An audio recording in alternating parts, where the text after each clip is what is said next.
20 years, if not more, since they put it in there. Do they have Star Tours at California? Please tell me they have Star Tours at California. Yeah, they do. They do. Cool. So there are new updates to Star Tours, including The Mandalorian with Din Djarin and Grogu, from Ahsoka, including Ahsoka, and then Cassian Andor from the Andor show as well. They're putting in little sections of the ride that let you do that on Star Tours now. So you never know which one of those you're going to get. That ride still holds up. Yep. We have the opportunity to go to Disneyland a lot more because we are right next to it. So we get a chance to go. And I routinely can ride Rise of the Resistance, Millennium Falcon, Smuggler's Run, and Star Tours, which is in a totally different part of the park. And honestly, I think Star Tours is my favorite Star Wars ride at the park, even though it's way less expensive. There's no, trackless moving, super sophisticated car moving around. They just dialed everything in so well.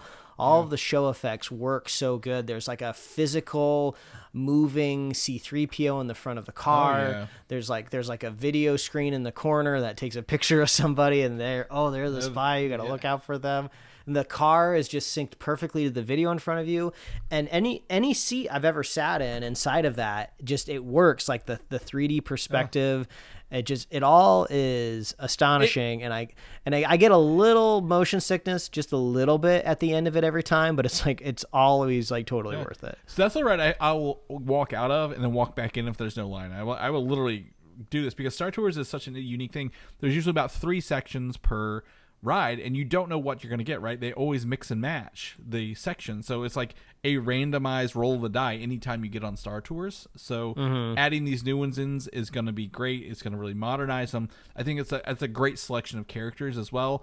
They did say that Ahsoka and Cassian Andor are played by their respective actors, but Din Djarin is a sound-alike, which was disappointing, I heard, because literally he's you could just get him to record it on his phone and put it in there. Yeah, exactly, because you're just going to be like processing it through something. But I guess maybe he was busy making Last of Us 2. Yeah, that or Fantastic Four casting, whatever it is he's doing. But the last part of this is they could be teasing Heir to the Empire parts, because I think maybe it was Ahsoka or the Mandalorian. Din Djarin says there's something's brewing, a war brewing or something, and they think it's teasing to the Heir to the Empire. Cool. If not, I don't think I need to go ride Star Tours to get a feeling for what that movie's going to be. If it's a little sneak peek, great. But a little line in a Star Wars ride. There's always war brewing in Star Wars. That's why it's called Star Wars, right? There's always war on the horizon. For that. But I love it. Again, I think that's one of those rides you mentioned. It was dialed in. It feels like the original trilogy come to life, right? When you get on a ride, and I think that's just something so perfect about it. So I agree. That's our episode for this week, Mike. Thank you for making time and Mike had to make some